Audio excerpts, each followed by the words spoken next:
Hello welcome back guys. आज की video number 4 जिसमें हम कवर करेंगे बैड डेब्ट रिकंसिलिएशन और reporting in AR. AR means account receivable. ये हमारी अकाउंटिंग इंटरव्यू की सीरीज नंबर 2 है जो बेस्ड है ऑन है अकाउंट रिसीवेबल। आज की वीडियो में टॉपिक रहेंगे वो रहेंगे बैड डेब्ट्स को राइट ऑफ कैसे करना और उसकी एडजस्टमेंट कैसे करनी है।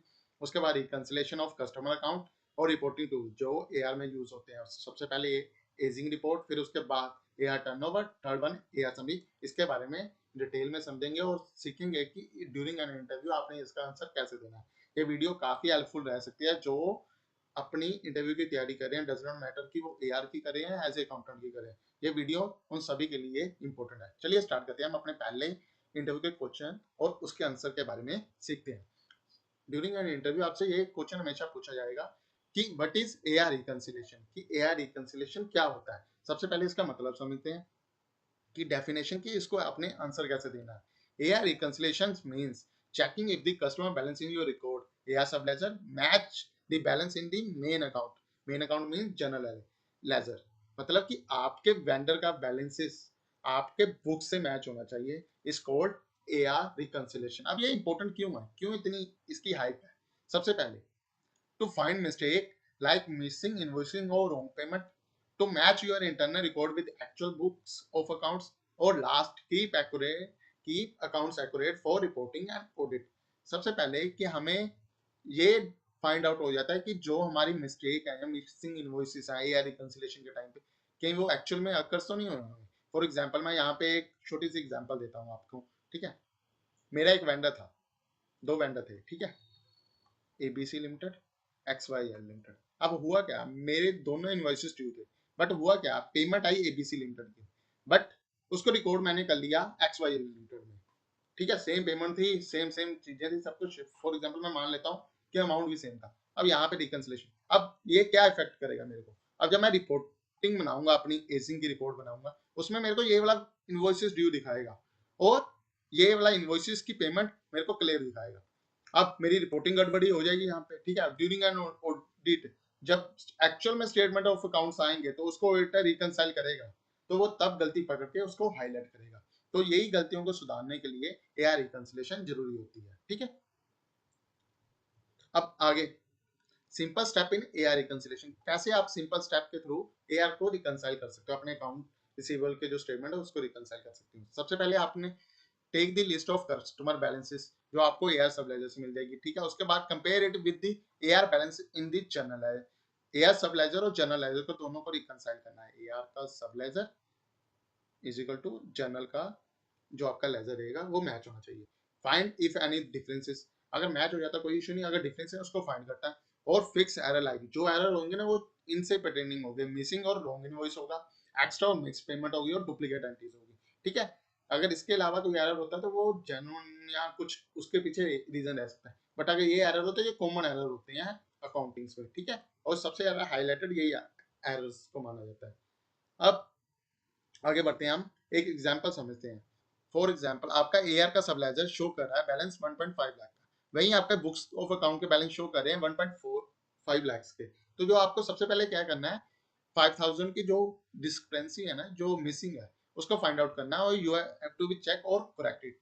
सबसे अगर आसान तरीका बताऊं ना मैं अपने एक्सपीरियंस से, तो एआर को रिकंसाइल कैसे करना है। सबसे पहले उसके ओपनिंग बैलेंसेस लेना है, ठीक है, और क्लोजिंग बैलेंस लेना है, ठीक है। अगर ये क्लोजिंग बैलेंस और ओपनिंग बैलेंस आपके बुक से मैच कर रहा है तो आपका लेजर 99% तक मैच आउट है, ठीक है। अगर वहीं आपने और ज्यादा एक्सरसाइज करनी है तो उसके फिर डेबिट बैलेंसेस भी मैच कर लो और क्रेडिट बैलेंसेस भी मैच कर लो। बट हालांकि इतने करने की जरूरत नहीं पड़ती। अगर आपका ओपनिंग और क्लोजिंग मैच हो गया तो काफी हद तक ये माना जाता है कि आपका लेजर बिल्कुल सही है। अगर आपने गलती कर रखी है, उसने भी सेम वही गलती कर रखी है, तो फिर तो उस एरर को पकड़ना मुश्किल हो जाता थोड़ा सा काफी टाइम पे, ठीक है। चलिए अब आगे बढ़ते हैं। What are the common report used in AR, यहाँ कह सकते हो what report are commonly used in AR. ये पूछा ही पूछा जाएगा जब भी आप एआर इंटरव्यू का देने जाओगे ना, तो आपसे पूछा जाएगा कि आप कौन कौन सी रिपोर्ट में अपनी एक्सपर्टाइज रखते हो। तो सबसे पहले आपका आंसर रहना चाहिए, ठीक है, एजिंग रिपोर्ट। एजिंग रिपोर्ट क्या होती है, show how long the customer invoices are pending, ठीक है, कि कस्टमर के जो इनवॉइसेस है वो कब से पेंडिंग है after due date. For example एक चीज का हमेशा ध्यान रखना, यहाँ पे एक चीज सीख लो, इनवॉइस डेट अलग होती है, ड्यू डेट अलग होती है, ठीक है। एजिंग रिपोर्ट में क्या दिखाया जाता है, फॉर एग्जांपल मेरा एक इनवॉइस था, उसकी डेट थी 1 जून 2025, जो ड्यू होना था उसकी, फॉर एग्जांपल मैं ले लेता हूँ 30 डेज का क्रेडिट पीरियड मैंने उसको दे रखा है, ठीक है, 30 डेज। उसका जो इनवॉइस ड्यू होना है वो होगा 1 जुलाई को, ठीक है। अब एआर में जो दिखाएगा ना आउटस्टैंडिंग, वो ड्यू डेट इसकी दिखाता है, वो इनवॉइस डेट की नहीं दिखाता, ठीक है। आपने जो ड्यू डेट रखी होगी ना, वो उससे दिखाएगा कि इतनी आउटस्टैंडिंग है, ठीक है। यहाँ पे दो रिपोर्टें बन सकती हैं। आप जोहो में आपके पास फीचर है, जोहो और सैप में, बट काफी सॉफ्टवेयर में ये फीचर नहीं रहता, तो इसलिए इस चीज को ध्यान रखना है। जोहो और सैप में ये फीचर इनेबल होता है कि आपको ड्यू डेट वाइज देखना है या इनवॉइस डेट वाइज देखना है। बट जब ऑडिट के टाइम पूरा होएगा ना, तो वो आपका इनवॉइस डेट पूछा जाएगा, वहां पे ड्यू डेट मैटर नहीं करेगी। और ड्यू डेट कब मैटर करेगी, जब आपने उसकी पेमेंट करवानी है, ठीक है ना। ये चीज का हमेशा ध्यान रखना है। ड्यूरिंग एन ऑडिट आपसे इनवॉइस डेट के बेसिस पे रिपोर्ट मांगी जाएगी, और ड्यूरिंग एन पेमेंट टाइम आपसे ड्यू डेट के बेसिस पे रिपोर्ट मांगी जाएगी, ठीक है। अब इससे क्या हेल्प मिलती है हमें, हेल्प मिलती है, help follow up with overdue customer. अब जैसे मैंने यहाँ पे एक रिपोर्ट पुल आउट की, उसमें मेरे को वेंडर के नाम आ गए, ठीक है, X Y Z ABC limited, उससे कितना कितना ड्यू है, ठीक है। तो मैं क्या करूंगा, उन कस्टमर को रीच आउट करने की कोशिश करूंगा। रीच आउट कैसे करूंगा, ईमेल करूंगा, फिर उनको कॉन्टैक्ट करने की कोशिश करूंगा, अगर नहीं होते तो फिर उनके सीनियर मैनेजमेंट को कनेक्ट करने की कोशिश कि ये पेमेंट है, आप इसकी रिकवरी दे दीजिए। अगर फिर भी नहीं होता तो फिर अपनी मैं लीगल टीम के साथ रीच आउट करके जो भी लीगल एक्शन है वो लूंगा, ठीक है। सेकंड, कस्टमर की outstanding report, show how much each customer has to pay, यानी टोटल वेंडर बैलेंसेस। इस रिपोर्ट को बोला जाता है टोटल वेंडर बैलेंसेस। यानी आप देखते हो ना, संडे डेप्टर के बैलेंसेस की रिपोर्ट मांगी जाती है कभी कभी हमसे, टैली से संडे डेप्टर निकलते हैं, ठीक है, जो से अकाउंट रिसीवेबल, और टैली से भी एआर निकलती है, ठीक है। तो कंप्लीटली होती है, इसमें ये नहीं मैटर करता कि कौन सा इनवॉइस कितना, टोटल कितनी, टोटल पेमेंट कितनी है। उसमें अगर ड्यू डेट पे जाएंगे तो यहाँ पे इनवॉइस डेट आ जाएगी, ठीक है ना, कि किस किस इनवॉइस पे पेंडिंग। बट वेंडर बैलेंसेस को अगर पुल आउट करूंगा तो वो टोटल बता देगा, एक्स वाई जेड का इतना अमाउंट पेंडिंग है, एबीसी का इतना पेंडिंग, डजंट नॉट मैटर कि वो एक दिन का पहले है, बट इतना आ रही है। अब ये कहाँ पे हेल्प करता है, useful for checking customer wise balances. Third one is invoice report, ये list of invoices raised in a period, के एक मंथ में कितने इनवॉइस रेज हुए हैं उसकी रिपोर्ट होती है। Help in tracking sales and billing, यहाँ इस इनवॉइस से हमें ये हेल्प मिलती है कि हम ड्यूरिंग द मंथ हमने कितनी सेल करी और कितनी की बिलिंग हुई, ठीक है। उसके बाद पेमेंट और collection report, during the month show which customer have paid and how much, कि कस्टमर ने कितना पे किया और किन कस्टमर ने पे किया। हेल्प इन चेकिंग डेली और मंथली कलेक्शन, यानी इस बेसिस से हम एवरेज बेसिस पे ले सकते हैं कि हाँ इस कस्टमर रेगुलर पे कर रहा है तो अगले पेमेंट भी ये रेगुलर ही करेगा, ठीक है। ये काफी अंदाजा लगाया जाता है जब हम कैश फ्लो की रिपोर्ट को पुल करते हैं ना, तो काफी हेल्प मिलती है इस वाली रिपोर्ट से। उसके बाद एआर रिकंसिलेशन रिपोर्ट, रिकंसिलेशन तो हमने देख लिया कि अपने कस्टमर के रिकॉर्ड को अपनी कंपनी के बुक से मैच करना, ठीक है, used to check if everything is correct in the accounts, ठीक है। अब चलिए, अब आगे बढ़ते हैं। Third number, how often should AR be reconciled, कि जो अकाउंट रिसीवेबल है वो कब रिकंसाइल होने चाहिए, यानी कब कब टाइम पीरियड उसका क्या होना चाहिए। तो आपका आंसर रहना चाहिए, ठीक है, usually monthly but can be more frequent depending on the volume, ठीक है। अगर मैं आपसे यहाँ पे पूछूं कि आप अपनी एयर के बैलेंसेस को कब रिकंसाइल करते हो, ठीक है, जिनके टर्नओवर मैं आपको बता देता हूँ एज पर मैं 10 से 20 सीआर के बीच में है, वो yearly बेसिस पे करते हैं, और वही 20 से 100 करोड़ है तो वो मंथली बेसिस पे करते हैं, ठीक है।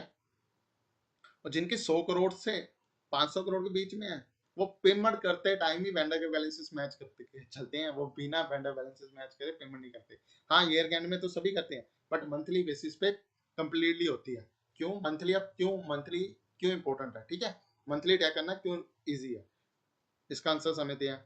Keep record accurate and updated, for example यहाँ पे आपने किसी को सेल कर किया, ठीक है, उसने बिल अपना अपडेट नहीं किया हुआ, ठीक है। अब जब तक वो अपने इनवॉइस को अपनी बुक्स में रिकॉर्ड नहीं करेगा, क्या वो उसका आईटीसी ले पाएगा, बताओ मेरे को, आप बताओ। आपने एपी का भी काम कर रहा है, अगर जहाँ पे कोई भी लिसनर है वो सुन रहा हो कि एज ए अकाउंटेंट या कुछ भी एपी का, आप उस इनवॉइस का आईटीसी ले सकते हो जो आपके पास रिसीव नहीं हुआ अभी तक, नहीं ले पाओगे ना, ठीक है ना। अब उसको हेल्प मिल जाएगी, जैसे आप उसको मंथली एआर अपनी स्टेटमेंट भेज दोगे, तो वो क्या करेगा कि अपने बुक से रिकंसाइल करते टाइम ही उस बिल को एंटर कर लेगा, उस आईटीसी का क्लेम कर लेगा, ठीक है।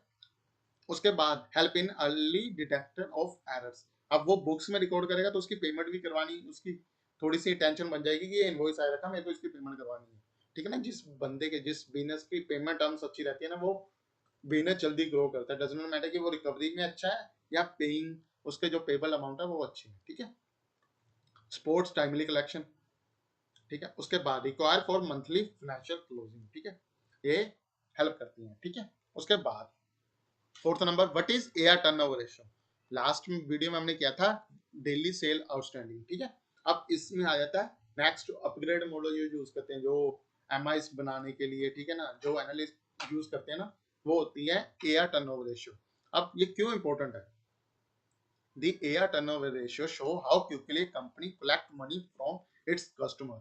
In simple words, it tells how many times in a year for your business collect its average receivable. मतलब कि एक साल में आपका बिजनेस कितनी टाइम्स में अपने रिसीवेबल को कन्वर्ट कर रहा है। इसको एग्जांपल के थ्रू समझते हैं। एग्जांपल में जाने से पहले मैं आपको फॉर्मूला बता देता हूँ। फॉर्मूला रहेगा net credit sale divided by average account receivable. अब एवरेज अकाउंट रिसीवेबल को कैसे निकालना आपने? Opening plus closing of AR.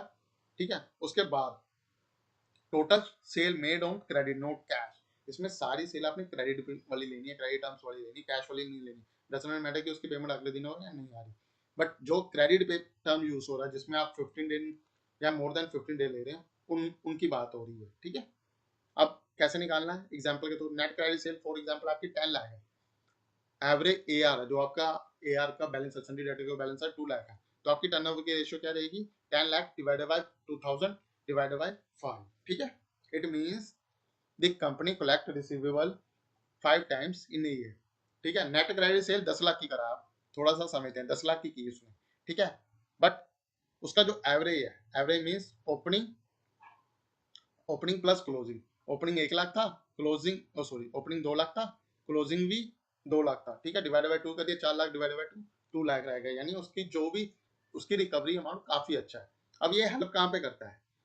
ये बताता है कि higher ratio means fast collection goods. ठीक है, यहाँ पे जितनी भी हायर रहेगी ना, 5 टाइम तक भी अच्छी मानी जाती है। ठीक है, ए लो रेशियो मींस स्लो कलेक्शन और नीड टू बी अप्रूव। अब यहाँ पे एक बात मैं कह देता हूँ, मेरा एवरेज टर्नओवर रेशियो 10 की बजाय जो ए आर है, ठीक है, वो हो जाता है 12 लाख। तो ये टर्नओवर रेशियो कितनी हो जानी थी? 10 की जगह 15 कर देता हूँ। ठीक है, 10 लाख डिवाइडेड 15। ठीक है, तो कितनी क्या रेशियो है बताइए? क्या रेशियो आएगी यहाँ पे? 0.75 आएगी। तो क्या अच्छी मानी जाएगी? नहीं मानी जाएगी। ठीक है, अब चलिए आगे। हाउ प्रोविजन फॉर डाउटफुल डेब्ट रिकॉर्डर। कि हम जो डाउटफुल डेब्ट, सबसे पहले हम समझ लेते हैं डाउटफुल डेब्ट होते क्या हैं। मैंने लास्ट वीडियो में भी आपको बैड डेब्ट्स की एंटी तो बता दी थी, बट बैड डेब्ट के बारे में समझाना रह गया, तो इस वीडियो में मैं कवर करूंगा। ताकि मैं पेंडिंग इसलिए शो रखा था, या मेरी गलती थी, या कह सकते हो कि मैंने कुछ अच्छा पढ़ाने के लिए कुछ एक छोटा सा टॉपिक शो रखा था। अब बैड डेब्ट होते क्या है? बैड डेब्ट is the money you can not recover from a customer who bought goods और सर्विसेज और क्रेडिट। ठीक है, कि बैड डेब्ट्स वो होते हैं जिनको आपने गुड और सर्विसेज सेल कर रखी है, बट उनसे जो पैसा अभी तक रिकवर नहीं हुआ वो। ठीक है, उस रिकवरी को मोर देन आप कह सकते हो उसका टाइम पीरियड ग्रेस कर चुका हो। ठीक है, अब provision for doubtful debt means क्या? Provision for doubtful debts is an estimate of money you can not make collect from customer. कि वो पैसा जो आप कलेक्ट नहीं कर पाओगे कस्टमर से is known as provision for doubtful debt. Estimate money. ठीक है, एस्टिमेट पैसा, जो कुछ अंदाजा कह सकते हो इसको आप। अब इसकी ट्रीटमेंट कैसे करते हैं? हम बैड डेट को ट्रीटेड एज ए करते हैं एक्सपेंसिस, और जो प्रोविजन फॉर डाउटफुल डेट रहते हैं उनको करते हैं कॉन्ट्रा कैसे? क्योंकि एसेट को माइनस जो क्रेडिट एसेट डेबिट होते हैं और क्या होते हैं? क्रेडिट। ठीक है, अब इसकी जनरलिटी क्या पास आउट करोगे आप? बैड डेट एक्सपेंसेस डेबिट करोगे, to provision for doubtful debts credit कर दोगे। ठीक है, अब फॉर एग्जांपल यहाँ पे मैं आपको एक छोटा सा बता देता हूँ। ये आपके हिट कर दिया आपने इसको पीएनएल में। ठीक है, ये पीएनएल में हिट हो गया अंडर एक्सपेंसेस अकाउंट। ठीक है, ये हिट हो गया आपके अंडर एसेट अकाउंट। ठीक है, एसेट अंडर सन्डी डेटर कह सकते हो या एआर कह सकते हो। ठीक है, अब यहाँ पे एक एग्जांपल के थ्रू आपको समझाता हूँ मैं। If you expect 5000 may not be collected, कि आपने अज्यूम कर लिया कि ये 5000 रुपया मेरे कलेक्ट नहीं होंगे, तो उसके एंटी कैसे पास आउट करूंगा? Bad debt expense account debit 5000 से और प्रोविजन फॉर डाउटफुल डेब्ट्स 5000 से, ठीक है। अब फॉर एग्जांपल ये तो मैंने एज ए एस्टिमेटर बेसिस में मान लिया, सभी डाटा थे जो मेरे यहाँ AR रहेंगे ना, उनके बेसिस पे कर दिया, ठीक है। उनमें क्या किया, फॉर एग्जांपल वहां पे 10,000 पड़ा था, 10,000 मेरी टोटल आउटस्टैंडिंग थी, जिसमें से मुझे पता चल गया कि 5,000 रिकवर नहीं होंगे। अब मेरे को बुक्स में जो नेट बैलेंस देखने को मिलेगा ना, वो 5,000 का ही देखने को मिलेगा। क्यों? क्योंकि JNT जब मैं पास आउट करूंगा तो वो क्रेडिट करेंगे, और सन्डी डाटा मेरे क्या होते हैं, debit. Debit credit, net balance क्या आएगा आपका, डेबिट 5,000, ठीक है। कि एक्चुअल रिकवरी मेरी 5,000 की। अब ठीक है, एडजस्टमेंट नेक्स्ट ईयर आपको पता चल गया, उसका ग्रेस पीरियड हो गया। अब पता चल गया कि एक्चुअल बैड डेब्ट अकर, मतलब कि पैसा सच में वापस नहीं आया। रिड्यूस दी प्रोविजन, अब प्रोविजन को खत्म करना। आपने प्रोविजन को कैसे खत्म करोगे आप, डेबिट कर देना अपने प्रोविजन फॉर डाउटफुल डेब्ट 5,000 से, एक्चुअल में पता चल गया 5,000 वापस है, तो अकाउंट रिसीवेबल को आपने क्या कर देना, क्रेडिट, ठीक है। इसका इम्पैक्ट क्या पड़ेगा, अब जो आपका 5,000 एसेट था, ठीक है ना, जो आपका जे वाला अकाउंट था अंडर एसेट अकाउंट, ये क्या पहले क्रेडिट था, अब क्रेडिट से क्या हो जाएगा, खत्म, ठीक है। क्योंकि ये डेबिट, डेबिट ये होगा, क्रेडिट ये होगा, और एक्चुअल जो आपका वेंडर होगा वो उतने से ही माइनस होके नेट में बैलेंस आ जाएगा, फिर आपका 5,000, ठीक है। अब ये क्यों मैटर करता है, क्यों इंपॉर्टेंट है, सबसे पहले ये प्रॉफिट को रिड्यूस करता है। क्यों? क्योंकि ये सबसे पहले हिट करा मेरे अंडर एक्सपेंसेस अकाउंट को, ठीक है। अब एक्सपेंसेस बढ़ेंगे तो मेरे प्रॉफिट क्या होगा, कम होगा, ठीक है। उसके बाद ये बताता है कि ये जो अमाउंट है वो कलेक्ट नहीं हुई, ठीक है। उसके बाद ये हेल्प करता है हमारी ट्रू पोजीशन को बताने में, ठीक है। अब उसके बाद आगे बढ़ते हैं, how do you identify an uncollectable amount, कि आप कैसे इसको आइडेंटिफाई करोगे कि जो अमाउंट रिकवर नहीं होने वाला, ठीक है। फॉर एग्जांपल यही हो, यही एक साइन हो गए कि आपने किसी को क्रेडिट पे सेल दी, तो क्या क्या साइन रहते हैं उसके कि वो बंदा आपका पैसा नहीं देगा, मतलब आपको गुड और सर्विस जो आपने क्रेडिट पे उसको दी है उसके पैसे नहीं देगा, तो उसके साइन रहते हैं रिपीटेड नॉन पेमेंट, वो हमेशा आपकी पेमेंट को ड्यू डेट करेगा, ठीक है। रिटर्न मेल्ड और इनवैलिड कॉन्टैक्ट इन्फो, जो भी आपको उसने क्या नाम है ईमेल और अपने कॉन्टैक्ट डिटेल दी होती है, ठीक है, उस पर कोई रिवर्ड नहीं आता, या तो वो फेक होती है या कुछ और इशू होता है, ठीक है। आपके कस्टमर ने बैंकरप्टी डिक्लेयर कर दी, ठीक है। उसके बाद डिस्प्यूट विद नो रेजोल्यूशन, उसके साथ लड़ाई झगड़ा हो गया, कोई रेजोल्यूशन नहीं निकला। उसके बाद कस्टमर स्टॉप रिस्पॉन्डिंग, क्या आप उसको कॉल वगैरह करे और वो आपके फोन ही नहीं पिक कर रहा, ठीक है। उसके बाद जिसपे आपने लीगल एक्शन टेकन कर दिया, तो आपको पता चल गया कि उसका पैसा वापस नहीं आएगा, तो आप कुछ भी कर लो, आप तो लीगल एक्शन लोगे ही लोगे, ठीक है। उसके बाद सबसे important, what is the impact of the bad debt on financials, ठीक है। इस वाले में हमने सिंपल टर्म्स में देखा था कि बैड डेट्स एक्चुअल में एफर्ट इफेक्ट किसको किसको करते हैं, तो क्या देखा था हमने, एक्सपेंसेस को किया था अंडर P&L, ठीक है। उसके बाद अब नेक्स्ट उन्होंने किसको किया, एसेट, ठीक है, यानी AR अंडर एसेट अकाउंट, ठीक है, एसेट अकाउंट से करंट एसेट। अब एक्चुअल में पूरी एक टर्मिनोलॉजी या पूरे एक तरीके से समझेंगे कि कैसे बैड डेट्स हैं जो इफेक्ट करते हैं फाइनेंशियल को। सबसे पहले bad debt effect both the P&L account and the balance sheet, ठीक है। 3 टाइप की स्टेटमेंट होती हैं। अब सबसे पहले बैलेंस शीट, बैड डेट ने किसको इम्पैक्ट किया, P&L को, उसके बाद इम्पैक्ट करेगा बैलेंस शीट को, ठीक है।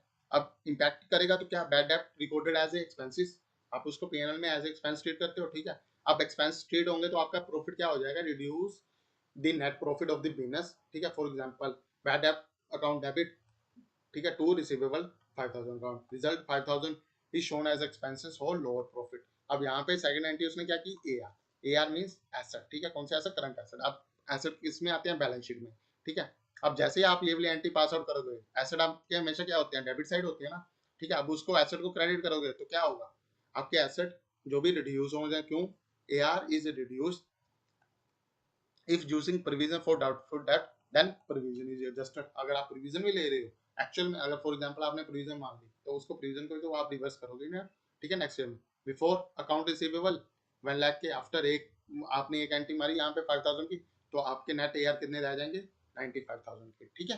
ये थे एक कंप्लीट समरी। आज की वीडियो नंबर 4 यहीं पे कंप्लीट होती है, ठीक है। नेक्स्ट वीडियो में मैं आपके लिए कुछ जर्नल एंट्री लेकर आऊंगा विद GST विद TDS की एंट्री आपने कैसे पास आउट करनी है, जिसमें हम कवर करेंगे GST और TDS की वर्किंग, जो नेक्स्ट जर्नल एंट्री रहेंगी। बट मेरा आपसे रिक्वेस्ट है कि जो जो मेरी वीडियो को कंप्लीट देख रहा है, प्लीज़ वीडियो को लाइक करें, शेयर करें और चैनल को सब्सक्राइब करें। चैनल जैसे सब्सक्राइब करोगे साथ में एक बेल आइकन होता है, प्लीज उसको प्रेस करें ताकि मैं जब भी आपको न्यू अपडेट दूं वो आप तक जल्दी रीच आउट हो। Thanks for watching.